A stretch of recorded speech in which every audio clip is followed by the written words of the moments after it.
God's word. Shall we look to the Lord in prayer? Dear God, we thank you for this beautiful morning where we could gather as a family of your children to be blessed by you, to experience you and be encouraged and edified. And even as we look into these words, I pray that you speak to each one of us in ways that you alone know our deepest needs and wants, and that can draw our praise and worship to you. May our spirits be refreshed, our minds be enriched, and our souls be edified as we hear your word this morning. In Jesus' name I pray. Amen. So as we see that in this final section, Paul begins by not leaving any doubt to us by saying, finally, brothers, which kind of is an indication is winding down, he's closing up. So what is the final closing thought that Paul wants to leave for us? I don't know how many of you have known this book called The Power of Positive Thinking by Norman Vincent Peale. When I was in college, this book was very famous. Everybody was talking about positive thinking. Come on, man, just be positive in life. If you can fill your minds with positive thoughts, then life would be great. And Norman Vincent Peale came up with some very, very catchy phrases. I really liked some of them. And he said, he's the one who said, shoot for the moon. Even if you miss, you'll land among the stars. That was one of his great statements. And then he said, believe in yourself. Have faith in your abilities. Without a humble but reasonable confidence in your own powers, you cannot be successful or happy. And then he went on to say, change your thoughts and you change your world. This was awesome, man, I can do this. You read this thing, you're fired up in the morning. And then he says another catchy phrase, when you get up in the morning, you have two choices, either to be happy or to be unhappy. Just choose to be happy. So as I was a young guy and growing up, I was like, man, this is awesome stuff. And that was my first time. He's also kind of calls himself a Christian, and I was exploring Christianity at that time. It was very appealing, and actually it was very easy to use. You're young, you have all the energy, you have all the strength, and you actually don't have many problems in life. But as life slowly went on, things happened in my own life that were a little bit difficult, where I could no longer use this. Shortly afterwards, within a year or so, my sister had a baby, and when baby Joshua, when he was 6 years old, he contracted brain cancer. And his brain tumor grew incredibly rapidly. Within few weeks, they had to do an open skull surgery and fix him up. And I had to spend one night with him in the ICU because he had needles pierced in his head to relieve the pressure, and he was having intravenous injections. And my job was to sit next to the 6-month-old baby and hold his hands because he was trying to pull out these things that were pierced in his head. Try positive thinking then. It doesn't work. If you want to experience suffering, if you want to know what suffering is like, nothing like watching a 6-month-old baby go through incredible pain. And within a few days or months, the baby died, and I was the one who had to go to the morgue and receive the baby from it. And that still is the most painful experience of my life. We're only used to holding beautiful young children. Holding a cold, dead 6-month-old infant in your hand knocks every last piece of emotion out of you, and you begin to question everything about everything. Norman Vincent Peale, what were you thinking? I couldn't think that morning, hey, believe in yourself, have faith in your abilities, just be happy and you're going to be happy. No, when life's going crazy, it doesn't really work. And then fast forward a few more years, I get diagnosed with Hodgkin's, and my wife ends up in emergency in a foreign country, Germany, where we had no friends, nobody. And I'm given 2 years to live, and we lose a child in a very bad way. Oh, Norman Vincent Peale, just choose to be happy. Doesn't work, does it? So, what do we do when life hits us with its own loads of pressures? When people disappoint us, when sickness enters our family, or we go through all these difficult times, what do we do? So Paul is writing this letter, and he's actually in prison, in chains, and he's not giving some theoretical, eloquent speech in a beautiful auditorium like this, with suited up and with neat audiences. The guy is in chains. So when he says something, it's coming from his experience. It's kind of authentic, and we can take some from that. And he's writing to beautiful people in a city called Philippi. It's a church. They were very nice people, but they had two issues. They were, being attacked for what they believed in by those who believed something other than that, and they had very strong interpersonal, relational conflicts. So when we are in situations like that, what do you experience? When you are going through pain in your life, when you are being attacked, and when your name is being tarnished, and what are the emotions that come into you? I had this experience even very recently, as many of you know, and the first experience, the thought that comes to your mind is, I want to quit. You just are like, you want to throw in the towel and say, I'm done. I'm so done with life. And deep down beneath that are these two emotions called anxiety and fear, right? You become very anxious when life is just shaken up. When everything is going great and smooth, we don't really care about anything much. But when our life is rocked, anxiety comes in, fear comes in. And here's Paul, we already saw in 3 chapters. He's like very happy. He's talking about rejoice in the Lord always. And he's like, do not be anxious about anything. What are you talking about? Is Paul a modified Norman Vincent Peale from the old times? No, there's something that Paul knew and experienced, because of which he is able to actually say these things to us. And he's actually telling us in his closing remarks, he's looking at these Philippians, he says, I get it, life stuff. I know you guys are going through a tough time. Look at me, I'm going through a tough time too. But here's what I want you guys to know. I want you guys to live a life that matters, a life that is worthy of the gospel, that you claim to have understood. If Jesus makes any sense to you, if Christianity has made any impact in your lives, then I want to encourage you guys to live it out in a way that matters. And so here we are, and Paul is sharing to us 3 simple nuggets on what we need to do. He says when we have this experience of the gospel in our lives, the gospel of Christ, when we start living a Christ-centered life, he says you can live a life that matters by having a Christ-centered thinking, Christ-centered living, and Christ-centered sharing. That's how he sums up his entire letter when he closes out to us. And he encourages us. You can do the same. You can live a life that matters by having a Christ-centered thinking, a Christ-centered living, and a Christ-centered sharing. Thinking, living, and sharing. I don't know about you, but one of the things that I do when I get hit with something very hard is I just check out. I just don't want to think.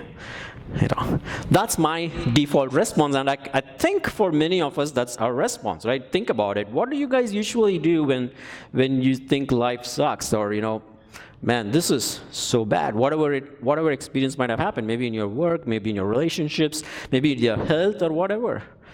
And that's kind of also what the world tells us. I mean, you go and find out there are all these self-help books. What they tell you is they don't ask you to think. There is now all this big wave of yoga that's come back up, right? Even in workspaces. It's all about helping us to empty our mind, goes against the grain of it. Or they go straight to techniques and tell us you can do this, you can do that. But here is Paul. The first thing he says is in situations like that, how can you even, in those situations, live a life that's radically different, a life that matters, is he says, he starts focusing on thinking. Finally, brothers, he says, he lists 6 of the great virtues the Greek culture exalted, and it looks like he's telling them, think about these things. That's kind of with the gospel. The gospel perspective of helping us to deal with life is very countercultural. And it begins with, you cannot really enjoy something with your heart about something that doesn't make sense with your mind. So Christianity is a very, very coherent form of life. So what does Paul say? What does he want us to think about? He's listing out some practical tips here. He lists of the 6 categories, things he lists, 4 things are related to the mind and 2 things are related to the heart. And so he says, he gives 2 imperative verbs, about when we think of what we should do. He says, first is thinking. I want you to think, and the word he uses is not just a simple, random sitting under a tree and thinking thing. It's about drilling it down, He's not saying like when we were in Germany, Germans are the most traveled people in the world. When you talk of vacation, nobody can beat Germans when it comes to vacationing. Number one, they have the maximum number of vacation holidays, right? I think when I last left Germany, I had like 27 paid days I could take off. And when I came here, they said, you have 10 days you can take off. I'm like, what's wrong with this country? So there for people, vacation, they're all longing for it, because when you go to vacation, you can sit on a beach and surf and just check out, and then be refreshed and recharged and come back. But Paul's saying, no, the opposite. How do you deal with these things is you're going to sit down, anchor down, and you got to get your thoughts together around something. And what is this something he wants to think about that he says is going to change us? He says, firstly, the 4 characteristics, whatever is true. Think about these things. True, and when he talks about truth, he's not talking about a feeling. He's talking about a system of truth that is very comprehensible. It is something that is very real and very tangible. What is that? We're going to see what this truth he's encouraging us to talk about. Secondly, he's talking about whatever is honorable, something that immediately demands our honor. It's the opposite of something that's very vulgar. And usually this word is attributed to some very divine things. And then he says, whatever is just. Think about whatever is true, whatever is honorable, whatever is just.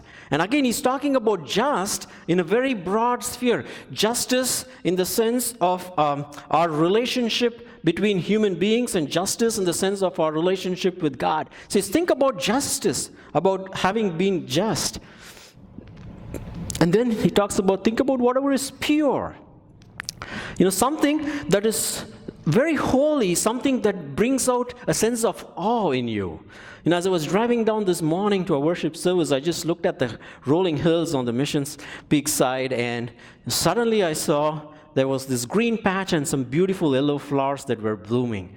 And immediately it creates a sense of, without you even thinking about it, you say, wow. Right? But Paul is talking of something more, infinitely more, something that can draw out that deep sense of awe. He says, think about that. Psychologists have a very watered down version of that. When you go to them and say you're anxious, they say, go find your happy place. And think about that happy place. It only works for 30 seconds. Right. But Paul is saying, no, I want you to think about something that can keep drawing this deep sense of awe in a consistent, habitual manner. And all these things are for our mind. He says, think about these things. And then he touches about 2 things that also are going to draw our hearts. He says, think about whatever is lovely. Now, I love the way Beth read it for us this morning. She packed some emotion into it, didn't she? said, whatever is lovely. He says, think about whatever is lovely. What is it that's lovely? Maybe some of you are thinking, maybe my wife. No one's smiling. Come on, guys, you just married for like so many little years, and it should still be true. No, okay, I'm not even going there. He says, think about whatever is lovely. Imagine if you find something that has all these characteristics, and then he says, this lovely it's something that has an intrinsic attraction to it. It's something, when you look at it, it's very lovable, it's pleasing, it's beautiful, and you want it, kind of. He says, think about what is lovely. And then finally he says, think about what is commendable, or something that's attractive, very appealing, and it's likely to win people. It's very winsome. Yeah, beautiful, great, Paul, but you just sound like Norman Vincent Peale to me now, right? That's how it looks like if you just look at these verses in that particular context.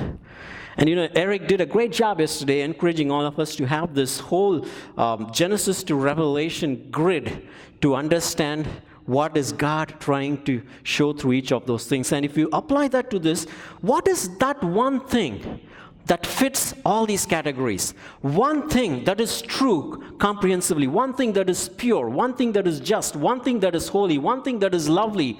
You begin to see, and if you know who is writing this, it is Paul. He has already written about all these things in other places. That is none other than Jesus Christ himself and the work of the gospel.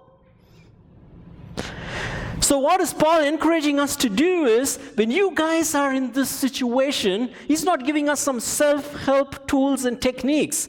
He's saying, you got to go back to the cross. You got to go back to Christ. Christ is lovely. Christ is holy. Christ is pure. He's someone who can keep drawing and refreshing you. He's the only person you can look at in any life situation, and he can cheer you up. How does this happen, though, practically, you may ask? Well, when usually we are in a conflict with someone, as was the case with people in this church, if you drill down, you'd see, why is there conflict between people? It's because there are two people, and one of us think we are better than the other person, and we don't have to budge, and we are always right, and the other person is always wrong. And that pretty much is the source of all conflicts, isn't it? Whether it's with your buddies at school or even with kids, with toddlers, I want my toys. I want to play with it my way. Just watch some of them. And we are adults, we have different toys that we fight over. So all that changes. So how do you solve this? You can't. Actually, you don't have any ability by yourself to solve this thing. Because we're only able to see the other person's faults, we are not able to see our fault. And this is exactly when Paul says, he actually talks about this in Philippians 2. You got to look at Christ. At the foot of the cross, we all become equal. We all have equal amount of sin in our lives. And we all need equal freedom and forgiveness that flows from the cross. And guess what? There is a model that Christ did for us. He was the only perfect man, and yet he left all that he had and came into this earth to take care of your problems and my problems. And the word says, him who knew no sin, God made sin. And that's powerful. Not only did he take away both our problems here, he's actually giving us a model, and he says, when you come to the cross, when you look at me, that's beautiful. That picture is just awesome. He's done it. Or if you're going through a tough time and, if someone's attacking your character or your integrity at workplace or elsewhere, you're like, why is this happening to me, God? Did I do something wrong? Are you punishing me? I must have done something really bad, and God must be upset with what I'm doing. But he says, is that true? Is God punishing us because we do something wrong? That's not the gospel. We've completely missed it if that is how we are thinking and applying it to our lives. No. In fact, if you look at Christ, he did nothing wrong. But they say he was reviled, he was mocked, and he was even crucified literally at the end. God is not going to love us if we are more good and hate us if we are less good. The reason by which we have a relationship with God is purely through Christ, not based on our good deeds or our bad deeds. And that's the beautiful aspect of the gospel. It is to remind ourselves in those situations, I'm going through this difficult time. I don't get it. I don't understand it. I don't have easy answers. But it's definitely not because I was a bad guy, or it's definitely not because I was good. But God is going to do something great out of all of this because he already did that on the cross through Christ's death and resurrection. So what is Paul trying to do is he's helping these people to have a gospel-centered thinking. He says, when you go through a difficult time in your life, you need to think. And not just simply think, drill down and get deep and think what? Christ. And secondly, he moves on to saying, not only think about these things, whatever is holy, if there is anything excellence or all of that. He says in verse 9, what you have learned and received and heard from me and seen in me, practice these things. Practice, live it out. And he's actually challenging them by using 4 more power verbs. He says, what you have learned, received, heard, seen. So he's not just talking empty rhetoric, he's actually modeling it out to them, because these people know who Paul is. When he first went to them, when he was sharing the good news, they got hold of Paul, and he went through a lot of difficult time. And they saw that. So he says, whatever you learned and received, so he's telling these people, I want you to live those things that I taught you, what you learned from me, what you received from me. Those are the first 2 words. And the second 2 words he's saying is, what you have heard and seen in my own life. See, when we get a right understanding of the gospel, and when we start living a Christ-centered life, the gospel actually sets us free and enables us to live a different kind of a life. And Paul was a living witness. Who is this guy, Paul? He was a very religious guy. He went and persecuted others who he thought did not align with his thinking. But now when people are persecuting him, he's able to say, rejoice in the Lord. How did that happen? That's what the gospel of Jesus Christ does to us. This new understanding of God that came to him, that it's not by his good works that he can make God happy. So he gracefully goes about sharing this with others. And his whole life perspective has changed. He knows now what is going to make him content. I knows what it means to live in plenty or nothing. And he's not saying, I'm a tough nut, nothing can crack me. I can just face everything. The key is, he says, I have learned the secret. I can do all things through Christ who strengthens me. That's the secret. I can do all things through Christ who strengthens me. And what happens when we do this kind of thinking and living, he says, is the peace of God himself, the God of peace himself will be with you. Wow. You remember early on we spoke about how in these situations the thing that we lose is our peace and we become anxious. But now here he says when we have this Christ-centered, gospel-centered thinking and living, we're going to not just get peace, the God of peace is going to be with you. And this peace was earned by Christ on the cross. And that liberates us, that sets us free and tells us, no, God is not punishing me, no, God is not letting my life to go in vain, but he's doing something beautiful. He makes all things work together for my good. And those kind of understandings are going to bring the peace back in our life. In 1871, the great Chicago fire that happened virtually destroyed the household of Horatio Spafford. It was almost the biggest trial of his life. He almost lost everything. So 2 years later, since they couldn't make it as a family, in 1873, Horatio put his wife and his 4 daughters on a ship to go back to England. On the way back, as some of you may have already heard this story, this ship, it runs into another ship, and all the 4 girls die, but his wife is found unconscious, and someone revives her back up, and she is able to send, after she reaches England, she just sends a telegram those days to Horatio, and it says, "Saved alone." So here is a man, he lost his house, and now he's lost his family. And now Horatio sets on sail to go back with his grieving wife. And he passes over the ocean, the part where the 4 girls went down and were at the bottom of the sea. Right when the ship was there, he pens a beautiful hymn that we all sing. It says, "When peace like a river attendeth my soul, my way, or sorrows like sea billows roll." He's overwhelmed with a sense of grief. And then he says, where sorrows like sea billows roll, whatever my Lord you have taught me to say, it is well with my soul.